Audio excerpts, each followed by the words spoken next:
আছে বলছিস? ঠিক আছে, তাহলে আমিও তরমুজ চাষ করব।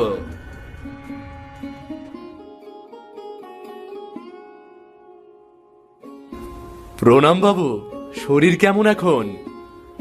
শরীরটা এখন একটু ভালোই, একটু ক্লান্ত হয়ে গিয়েছিলাম আর কি। তা তুমি এখানে এই দুপুরবেলা কি মনে করে? বাবু, গত বছর আমি মরিচ চাষ করেছিলাম। আপনারা তো জানেন আমার কি লোকসান হয়ে গিয়েছিল। তাই আমি এবার লাভজনক একটা ফলের চাষ করতে চাই, যেন গত বছরের মতো আমার লোকসান না হয়। হ্যাঁ, তা তো ভালো কথা। তা কি চাষ করবে? আমি এবার তরমুজ চাষ করতে চাই। বাজারে তরমুজের ভালো চাহিদা রয়েছে। হ্যাঁ, করতেই পারো, কিন্তু গত বছর তো সিধু তরমুজ চাষ করেছিল। একই গ্রামে দুজনে তরমুজ চাষ করলে লাভ হবে? আমি সিধু দাদার সাথে কথা বলবো। প্রাথমিকভাবে আমি তরমুজের কথাই চিন্তা করেছি। এখন সিধু দাদা যদি তরমুজ চাষ করে, তাহলে আমি তরমুজ চাষ করব না। শুনেছি সিধু দাদা এবার বাঙ্গি চাষ করবে, তাহলে আমি তরমুজ চাষ করতেই পারি। তাও একবার সিধু দাদার সাথে পরামর্শ করে নেব। তা বেশ বেশ, তুমি খুবই ভালো মানুষ দেবেন। তোমার এই সিদ্ধান্ত আমার ভালো লেগেছে। কি সুন্দর, অন্যের প্রতি তোমার সম্মান। সবই আপনাদের আশীর্বাদ বাবু। এখন আপনি আমাকে পরামর্শ দিন, আসলে আমার কি করা উচিত। আমি আপনার কাছে পরামর্শ নিতে এসেছি। পরামর্শ আর কি দেব? তুমি খুব চিন্তা করে বুদ্ধি করে নিজেই পরামর্শ নিয়ে এসেছো। আমি তোমাকে তরমুজ চাষ করার জন্যই পরামর্শ দিচ্ছি, আর তোমার পরামর্শ অনুযায়ী সিধুর সাথে একবার কথা বলারও পরামর্শ দিচ্ছি। এতে তোমাদের দুইজনেরই ভালো হবে। তাহলে ঠিক আছে বাবু, আপনার কথাই রইল। কিন্তু বাবু, আর একটা সাহায্য যে করতে হয়। হ্যাঁ, কি সাহায্য বলো? বাবু, গত বছর লোকসানের কারণে আমার হাতে তেমন জমানো অর্থ নেই। জমানো অর্থ না থাকায় এবার যে আমি কিভাবে চাষ শুরু করব সেটাই তো বুঝতে পারছি না।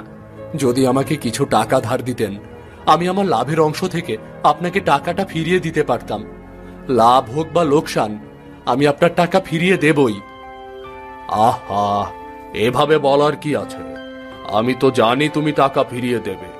তোমার কত টাকা লাগবে আমাকে জানিয়ে দিও, আমি তোমাকে টাকা দেব। আর টাকা ফেরত নিয়ে কোনো চিন্তা করতে হবে না। তুমি দ্রুত তরমুজ চাষ শুরু করে দাও।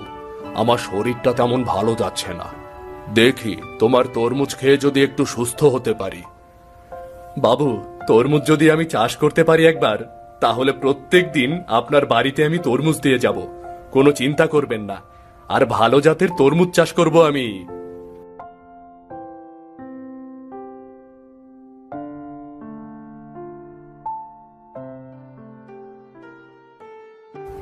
সিধু দাদা, ও সিধু দাদা, বাড়িতে আছো গো? হ্যাঁ, কে? দেবেন দেবেন এলি? হ্যাঁ, আমি এসেছি। কিন্তু তুমি জানলে কিভাবে আমি আসব? আমাকে বাবলু খবর দিয়েছিল তুই আসবি।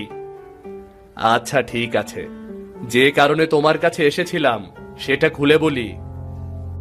বলো বলো, কি কারণে এসেছো তুমি, বলো। দাদা, তুমি এবার কি চাষ করবে ভেবেছো? তরমুজ নাকি বাঙ্গি? লোকমুখে শুনলাম তুমি নাকি এবার বাঙ্গি চাষ করছো। তা আমি কি চাষ করছি না করছি তোমার কি দরকার ভাই?